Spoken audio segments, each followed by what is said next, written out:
Why people say the best 2 days you buy a yacht is the day you own it and the day you sell it? So this is a frustrating, actually, statement from the industry. It's a misconception. You need passion. The yachting industry is definitely something that comes with passion. Everybody will face those challenges once in their life. If not in business, they'll face it in their family or in their relationship.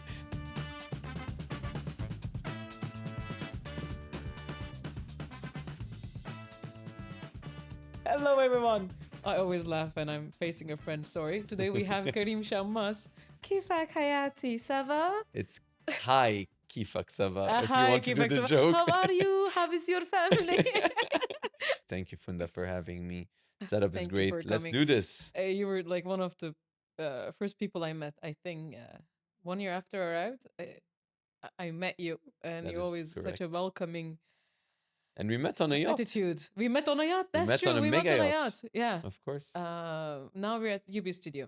Of course. Anyways, This is I a want to talk good about yachts. studio.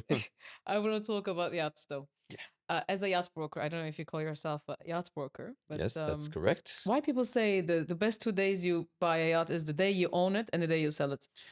So this is a frustrating, actually, statement from the industry. It's a misconception. Usually, it's a joke. Obviously, people like to joke about it, but some people are actually serious about it. They Is think it the that the best cost of day. maintaining it? Look, usually, whoever says it with some level of seriousness, probably purchased the wrong yacht for them at that point of their life. Maybe it could have been the right yacht at a different point What of is their a life. wrong yacht? The wrong Give me yacht an would be example. either a yacht that's too large, unnecessary in the location that it's in.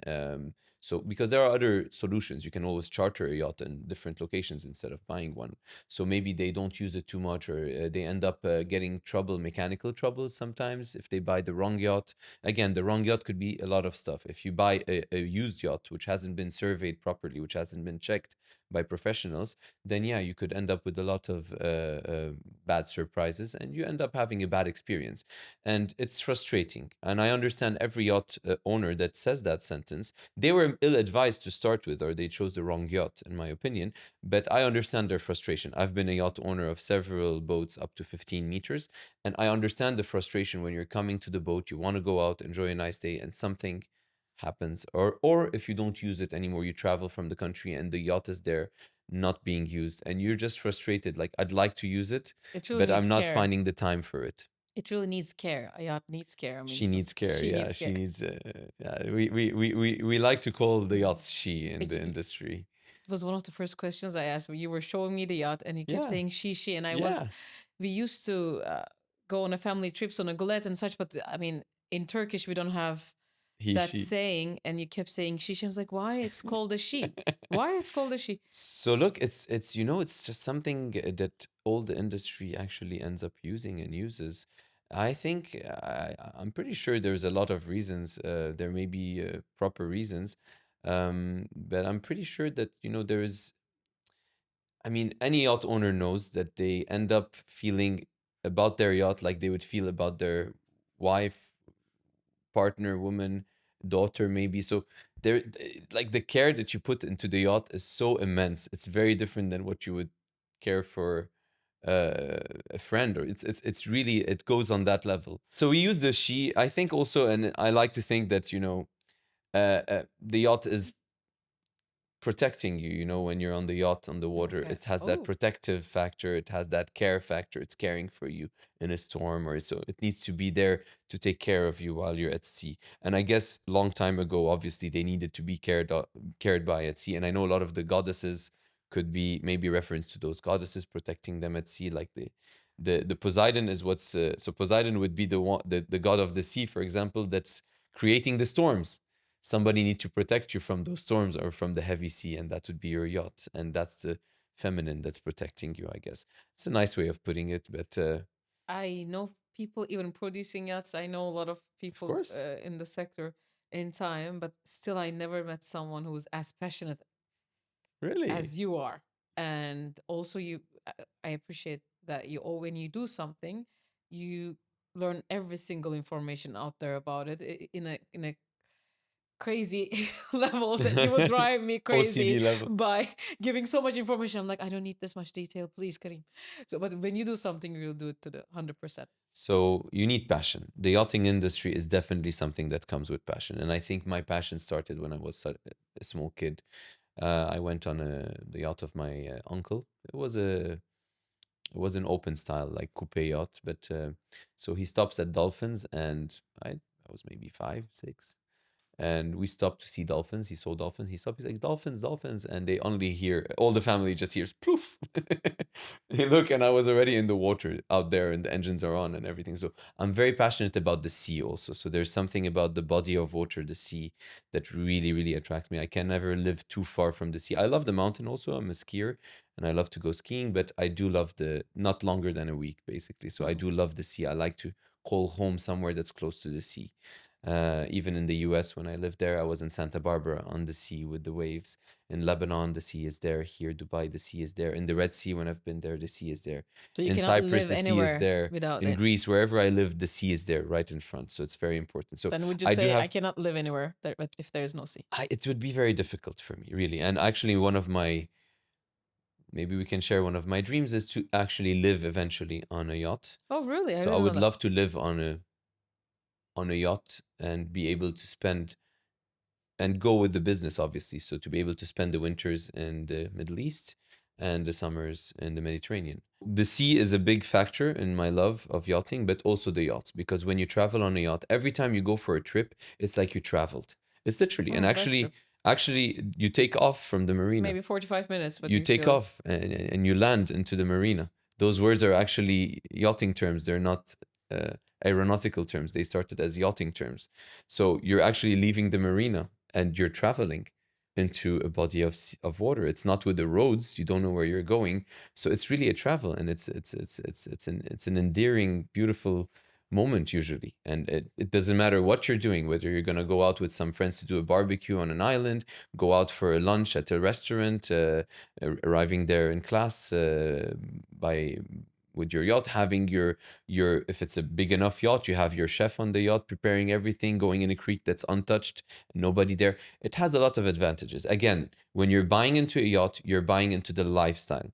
And if you buy into the wrong yacht that's not providing you that lifestyle, whether you are too busy for it or the yacht is not providing what you want or it's too expensive for you, then yes, they use the statement that which I hate, the statement of the best 2 days. But again, like listening you, anybody I think who's watching this can see when you talk about the sea and 100 the yacht, your eyes are shining. Like it's 100%. really nice to see people who are that passionate about what they're doing.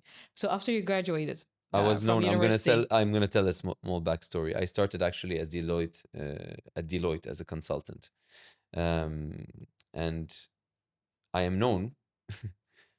On the good days in summer, I would go down to work and I would commute by boat. I had a small boat. what do you mean? I bought a small boat. A few of Okay. my friends and myself, we bought a Okay. small. It was a sharing economy How kind old of. were you?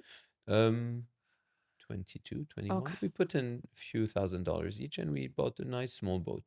But I used it the most, I have to say. We were three guys and I definitely used it the most. And I loved it so much. I would go for sunrises, sunsets, spend shooting star nights watching the shooting stars at the middle of the ocean because it's pitch dark. You're away from the city. The body of water is all dark. There isn't lights that are interfering with you. And I was known that I would commute to work, and we were only two boats that would do that in Lebanon. I'm not going to name the other person, but I discovered 10 years later who that person was because we would cross. We would be far enough that we can't recognize, but I would see the same boat very often when I'm going down to work. So I'm one of those crazies that spent as much time as possible on the water, indeed. So it comes with passion, So yes. from being Deloitte or being a consultant, how did you start becoming a broker? So, long story made short, the fact that I owned the boat with two other friends, I enjoyed that sharing element to it. And in 2009, when it was a mix between, I was thinking of what to do after Deloitte. I had been there for 4 years, so I had the options of MBA, etc. And I was thinking, okay, maybe I can do my own business also, get into the industry. And the funny story is, and I really respect the MBAs because they ask you a tough question. They ask you what you want to do after the Mm-hmm. MBA, and it was in Sayad. So they ask, what do you want to do after the MBA? I came up. with the concept, which now is actually doing really well in the Middle East, which is a club membership. You have a few in Dubai and in Abu Dhabi, Captain's Club, exclusive yachts, and newly Nirvana Yacht Club has created that model. But I was the first one, happily, in the Middle East to do it. In 2009, I came up with the concept because I wanted to write a compelling, interesting business idea for the MBA. Mm-hmm. Then they ask a very interesting question. They ask, explain to us or tell us, how will INSEAD help you achieve that goal? I couldn't write one word on that essay. I tried, would write a few words, back, write a few words, back. I just knew I want to do it right now. I knew how That's much I love it. amazing. I knew how much I loved it with my friends. And we wanted to change our boat anyway. And we were arguing which boat to get. So I was already proposing, why don't we get a A few bigger other one. friends, Oh, 10 friends on board, and get 2, 3 boats and share it together. So the concept was already there as a need, as a solution for our own needs. And I just came up with the idea. And actually, that's the idea. It started with that. But then I ended up, while searching for the boats for the club, so I decided not to do the MBA, obviously. I think that's obvious by now. But while searching for the boats for the club, I ended up finding a brand which proposed, or eventually we started negotiating a dealership. So I put the club idea on a back burner, on pause, although I truly believe in it. I believe in the sharing economy, but I put it on the pause, on a back burner, and I actually went for the dealerships. And I was the youngest dealer of yachts in the Middle East at that really? point. I was 25. And I signed up pretty good brands, actually. UAE brands, which I was very proud of. Italian brands. Unfortunately, it was right after the crisis, the banking crisis. So some of these brands eventually went bankrupt. I can name them. Rizardi Group was one of the brands that went bankrupt, which I was the dealer for, the distributor for in Lebanon and the Levant.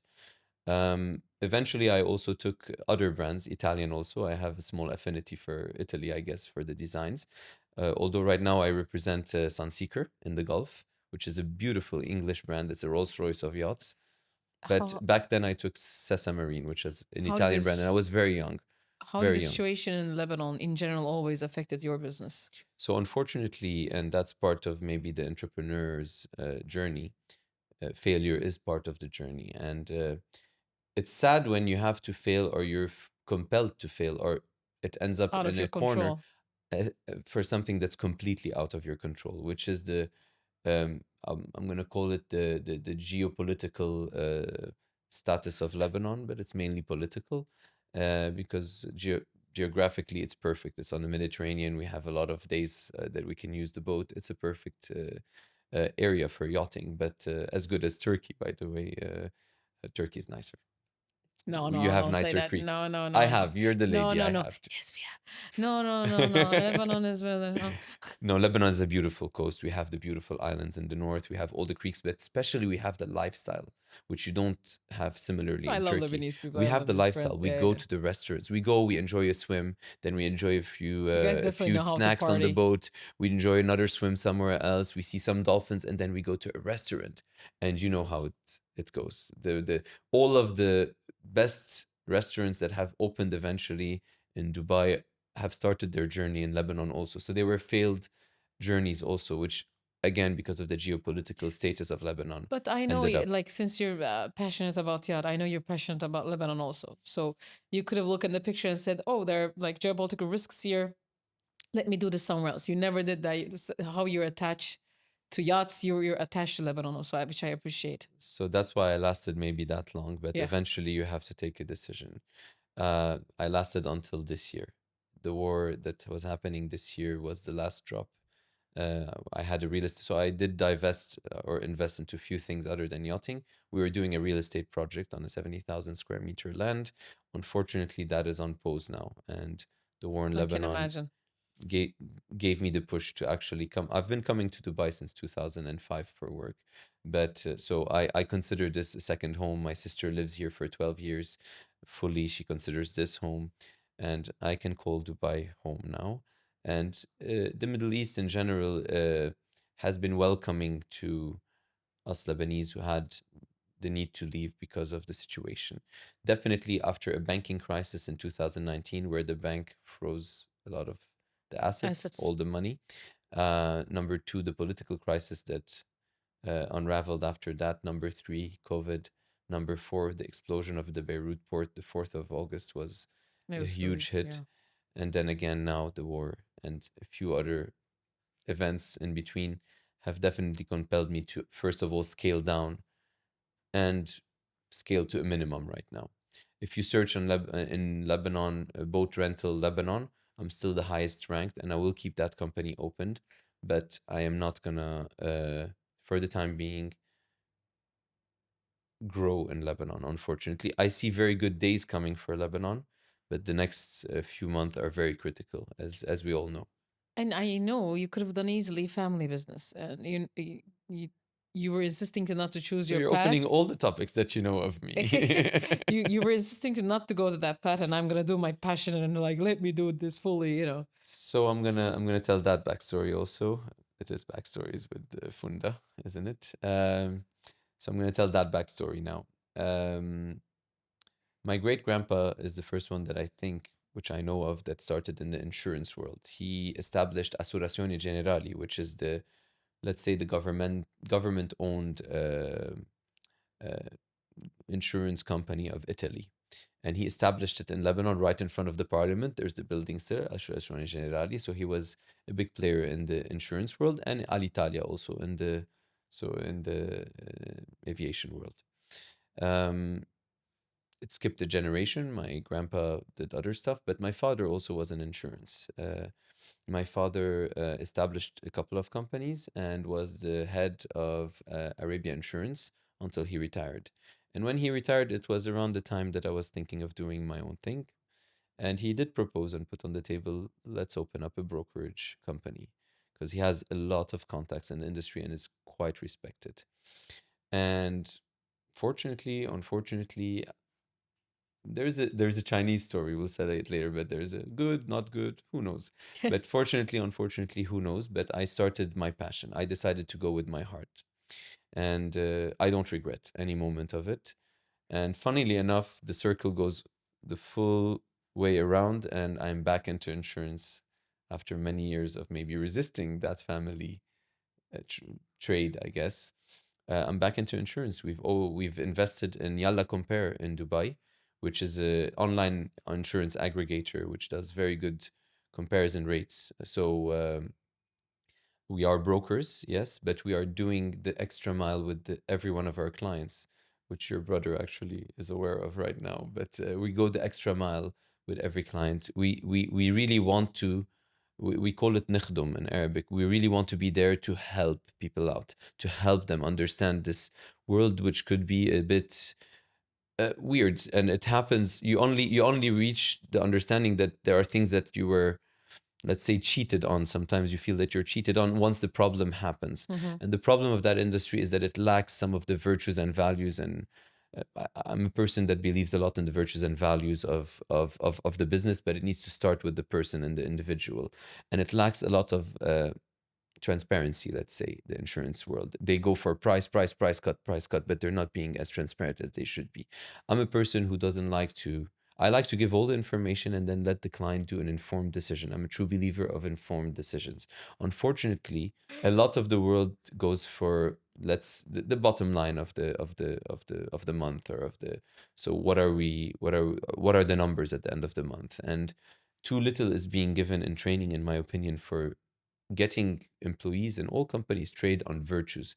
And we actually went into a company, turned it around. It was having some financial trouble. It was burning some cash Mm-hmm. in, let's say, in non-efficient ways, and it ended up in a troublesome position. We bought it back. I'm a minority shareholder in it, but we bought it back, turned it around, gave the virtues that are needed to all the team, gave them that encouragement that they need, that they're doing good to those clients at the end of the day. Us comparing the prices to them and explaining to them and going that extra mile to tell them, this will bring you this, but you may not have that in this case. Are you okay with that? Now the client is taking an informed decision. They will not regret it once they take an informed decision. What they regret is if they go just for something that wasn't well explained, and then they end up having um, a bad situation or a claims situation where they're not covered, and that is so frustrating.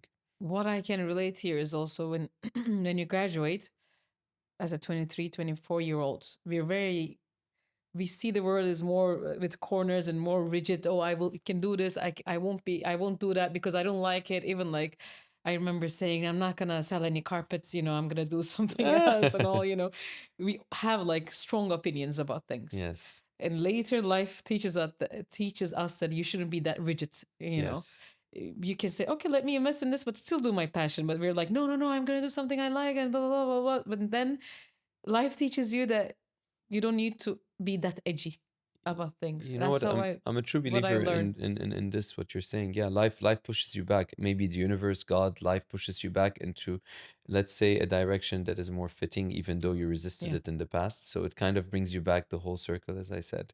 Right now, I'm back, and I'm very happy to be in Dubai, and this country has really provided an open arms for anybody who's willing to put the work in, and definitely. Having that opportunity is priceless, number one, and not many countries in the world offer that, maybe none, in my opinion. Right now, in this moment, Dubai is the country that can offer such an opportunity. With everything that's happening in the world, it does offer an opportunity. If you want to put the work into it, you will get the results, you will reap the benefits. And I definitely am proud of being here, proud of doing this investment in the insurance company, proud in being in the in the yachting industry still, representing, as I told you, Sunseeker, the Rolls Royce of yachts, Pearl Yachts, also a very competitively priced, beautiful yacht brand, and several other brands under the Ocean World Group which I've partnered with also. And we are present in Marsa Al Arab, a beautiful marina, a beautiful brand new marina, which frankly the likes of I've never seen. I can't even compare it to another marina. It is just there on Burj Al Arab, and it's absolutely stunning. And I have chills just telling you that right now, actually. I really have physical chills because the vision and the values and virtues of the leadership of a country are what creates that space. And I believe True. Dubai has done such a good job. Dubai, Abu Dhabi, the UAE. Let me not be very specific only on Dubai, the UAE, but specifically because I'm in Dubai, I would say Dubai's vision and the visionary leaders that are guiding the UAE the right direction create that space, create that opportunity, and also their energy feeds into, let's say, the energy of the country at the end of the day, because their positivity about it, their strength of their vision, their belief in it. What are the principles a yacht broker should have to be able to survive in the market, actually? I don't think it's only yacht brokers. I think everybody that's offering a service or a product needs to have such virtues or principles that I'm about to share. It's not only. So this is more of a universal values, in my opinion. But the most important one, in my humble opinion, is pure idiot honesty. Be very honest with your client. It will pay off on the long term, definitely. You don't need to, okay, there's a way of presenting a bad news, but be honest. There's ways of presenting bad news. Even a bad news can be switched into a good way if you know how to present it, if you know how to package it, how to hamburger it, I guess.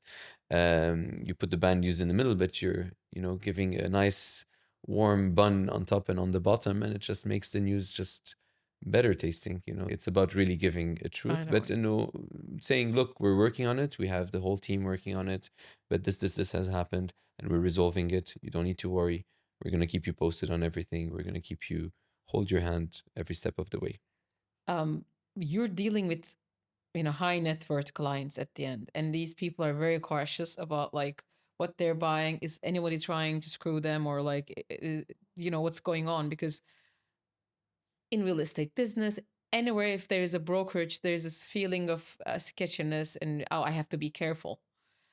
How do you maintain that trust relationship with them? Of course, yeah, there is that kind of fear everywhere, actually. I mean, most of the people who have made their money have made it by being cautious and staying away from the bad deals or the bad intentioned people, let's say. Really, the way is to build rapport, to build your relationship with that client. It's all about. So first of all, that's a typical sales 101. The client needs to like you. they're not buying because the product is good. They're buying because they like you, they trust you, and they know that they something in their subconscious once was convinced by you as a person. So that's the first thing. Whether it's carpets, whether it's yachts, whether it's literally uh, anything that I can think of, they really need to understand that you know what you're talking about.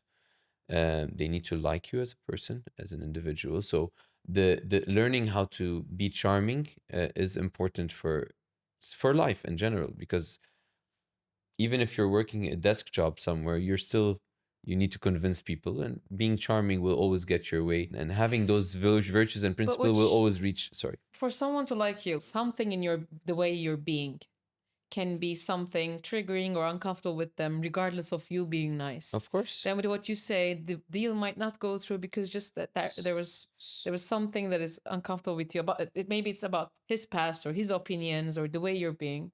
I agree. So first of all, your subconscious and your past experience does come out in small bits sometimes, As a and subtitle is clients going in. can catch on that. Yes, I agree on you. And as good as any as good as wait, and as good as any person ever becomes in what they do, they will always have some A past minimal something or another. subconscious Yeah. story that could come out or could be fed. And as good as anybody is, they would tell you immediately failure is part of the process.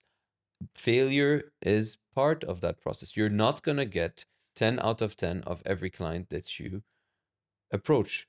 And if you have that attitude, it's again, it's not coming from a virtuous place or from a place of, as we were saying, principle, just wanting to close everything. That's the wrong energy. That's not the right energy.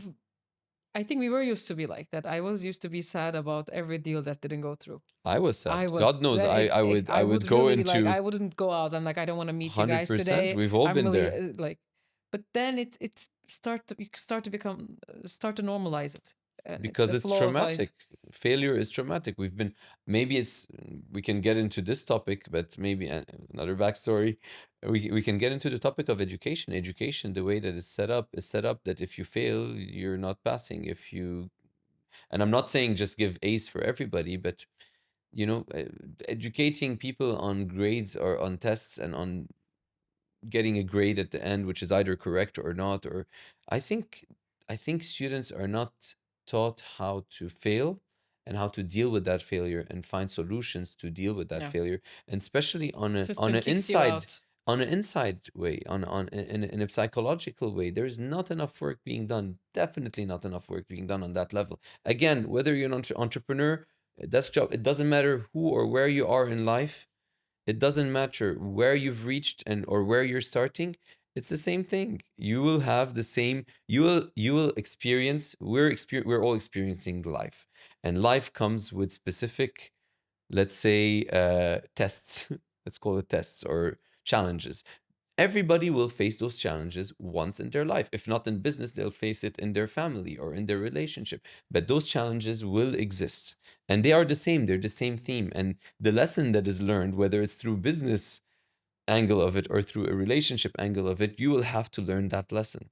The lesson of failure is one that you will learn whether in a relationship side or a family side or a business side. You need to learn how to deal and cope with failure. And that's something that's not taught enough, at least in schools. Maybe some schools do go there. What was the one story that you can share? It can be a failure story where your subconscious led something coming on your way Mm, and you step over it or it didn't work out mm. because your subconscious was dominating you, not yourself fully. So, one of the big failures that I had was when I was still young. So, you can imagine when you're young, those failures, they weigh Yeah. heavier. One failure which I could share was, we had worked on a deal for at least 2, 3 months, going back and forward, seeing boats, traveling.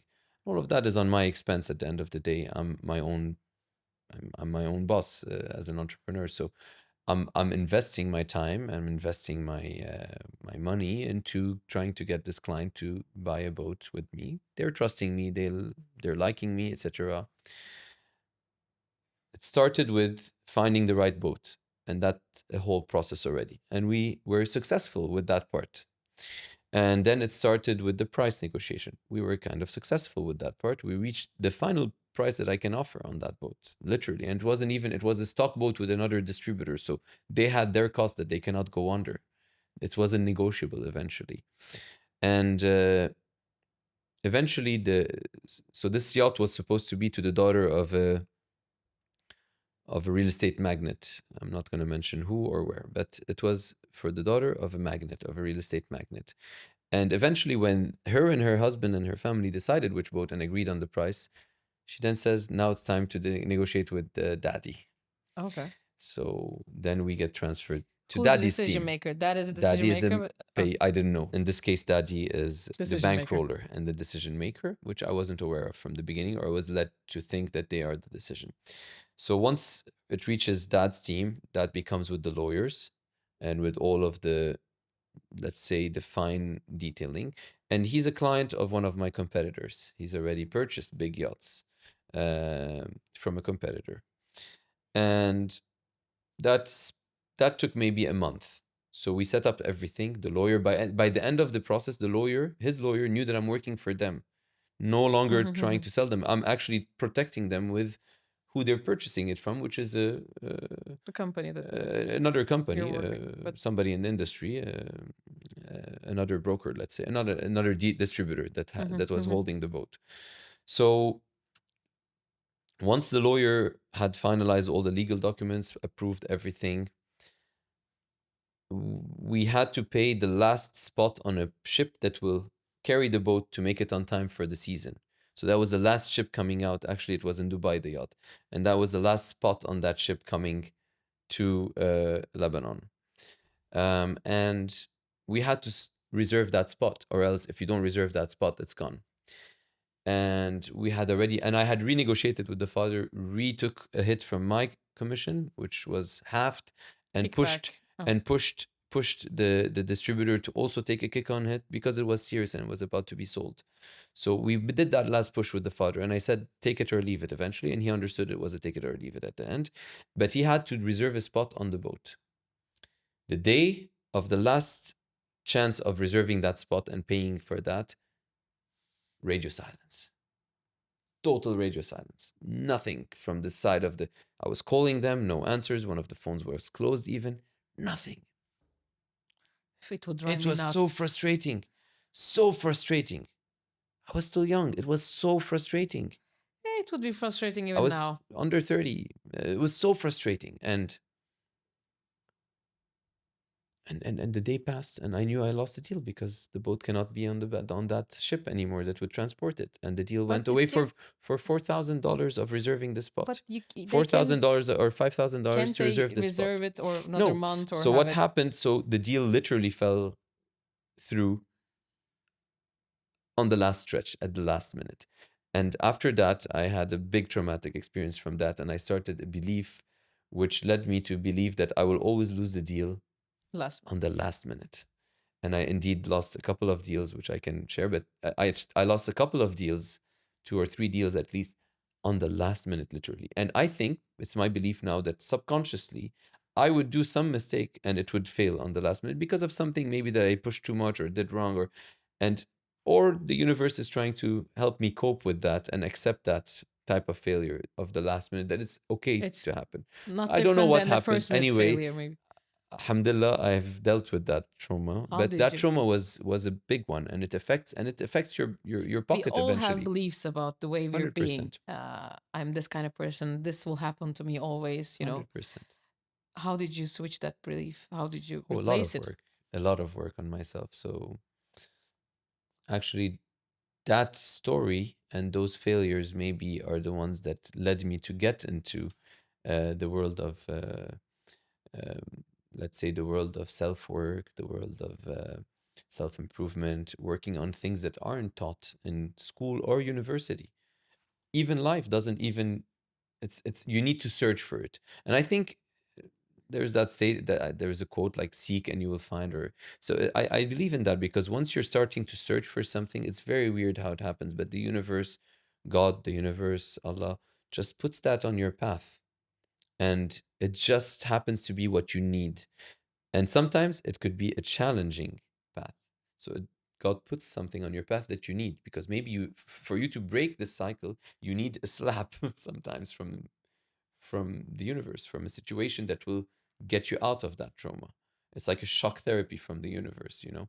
And I think I've had that, but it's a whole process. I'm not gonna. I This understood. podcast is not enough to discuss that, but let's just put it this way: there are a lot of techniques out there that can help you, and it's very important to find your own technique. It's very important to find what suits you at that moment in life, because every moment in life has Different things something work that you're for ready different for. people. Some people would be ready for some psychotherapy or psychoanalysis. Some people would be ready for some healing. There are healing techniques out there. Some people are ready maybe for some hypnotherapy work. Some people are ready for some deeper work.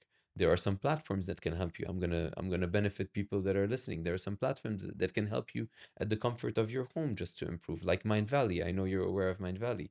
Vishen is a friend of both of us, and Mind Valley is a fantastic platform to start the process. Again, you starting the process, it starts with the will of wanting to improve and break those cycles, but it's very important. Okay, yeah, I need to share a backstory here.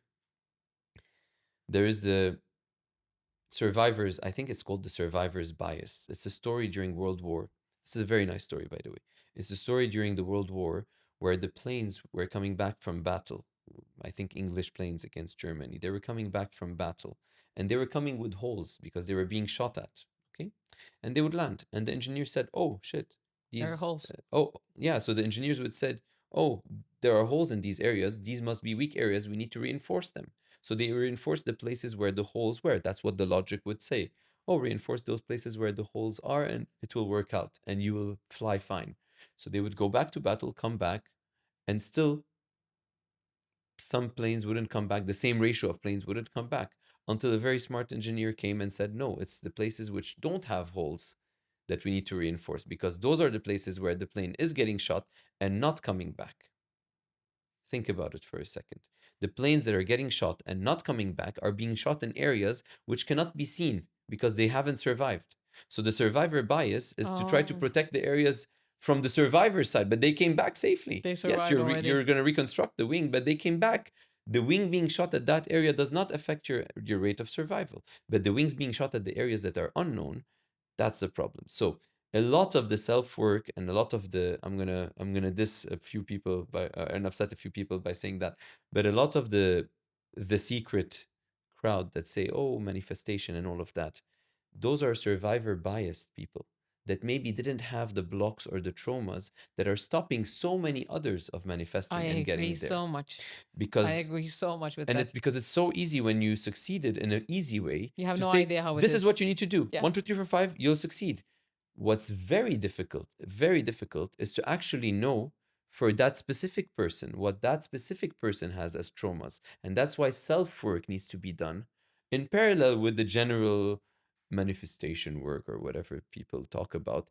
You do need to do some work on yourself, because any blocks or any, let's say, walls that you may have inside of your own self will stop you and completely stop you. I mean, put a full brake on you from achieving that manifestation. So you can do the positive reinforcement, you can do all of that for 90 days. There is a 21 days is for it to start becoming a habit. 90 days it becomes in your subconscious belief. They say these things, and I believe these things, by the way. They are very effective as long as you don't have a block, It's an amazing point because because they don't talk about that I enough. remember days that I was paralyzed so that I was able to do only one meeting a day. We've all After been one there. meeting, I would just collapse. And if I look for the problem, oh, be organized and this back to back actions, you can do it, blah, blah, blah. Positive reinforcement, Yeah. amazing. But I had something sort of like, not sort of, it is, I can say PTSD. So when you have something like that, I was reacting to everything. So I'm in a meeting, she says something, I say something. After the meeting, I would think for hours that I didn't say the right thing. If I said the right thing, it You would replay happen this, it. That's the or horrible I would part. You replay replay it for it. hours, and I would also replay the possible things that might happen, so that Not I can, touching on what actually blocked it. be prepared to what happened. So Mm. I would think of every single possibility that might happen after that meeting. And of course, I can do a second meeting. And of course, like, oh, I can do this. Positive reinforcement is not going to work on me if I don't remove those beliefs of whatever was going on in the moment. And whatever was throwing me to another space every time I try to do something. Personal life, work, doesn't matter. Some things were throwing me to other places that out of my control. My subconscious was doing that. So therapy, EMDR, then came for me, to be honest with you, meditation, more Yeah. spiritual work. But I couldn't find solution in those worlds in the beginning before I normalized myself so that those positive things can work on me, you know. So it was an amazing point. I agree with you completely. It's always the search or the seeking that puts things in your way and things that you are ready for. I think there's, and people can look it up. There's in a movie, uh, Bruce Almighty or something, the one where Morgan Freeman is supposedly God, Oh and he yeah, says yeah. something very interesting at the diner where she's having dinner or lunch, I mean, and and he starts talking to her and conversing with her, and he says, because supposedly he's God in the movie, so he's like referring to himself, but he's like, when you ask God for courage, what do you think he's going to give you? Just suddenly courage, or put you challenging situations where you can learn how to be courageous? If you ask God for love, is he going to give you fluffy, warm, fuzzy emotions, or is he going to give you opportunities to love the person that is challenging to love even more? So that's an opportunity to learn how to love deeper. And again, that goes with the virtues and values that I was talking about. You can imagine the virtues and values here. We're in a studio, so I'm gonna use the example. You can think of virtues and values like volumes on a DJ set, and the percentage of volume that you increase and decrease those virtues on every situation, you can react with either decreased volumes, and that's when you're triggered, and that's when, so those, you've just decreased all of your virtues and values, or you can just rise them, and that's very hard to do. Raising those volumes up, you learn how to do them 1% at a time. You know how to raise love, how to raise generosity, empathy, care. All of these concepts are very important in life, because at the end of the day, what's the meaning of life? To make money? No, One of it's the to live. things I think overpassed is vulnerability. There is no growth if you can't be vulnerable. That's true. And people That's are true. like, it's okay, it's okay. Just accepting that it's not okay and being able to, because you cannot, no one will be able to approach you or teach you anything if you're not going to be vulnerable. If you're going to be I strong and agree. powerful, you're not going to learn anything. And But how even can right people now, learn how people, to let go? how to be vulnerable. And that If somebody has a it block, doesn't if mean somebody has a specific trauma that has to do with exactly letting go and being vulnerable, all the then they won't things, be able to all be the vulnerable. things, all the failures that you and I shared here, we came to an understanding that it's a strength to share. It's not a weakness to share. Oh, of It course. took Of some time course. to learn that, right? But I think I always, on the side of giving credits to people like you and that are around me, that are able to hold the space for the, like I have tears right now. But if the person across me is not able to hold the space to become vulnerable, you cannot. So we need those people, and I'm always thankful to those people. I am too. Thank you for coming. I enjoyed it a lot, Karim. Really. Thank you so much for having me here. And we laughed, we cried, we had good moments, and remembered a lot of our failures, positively looking at how we challenged those failures with time. Thank you very much. Thank you.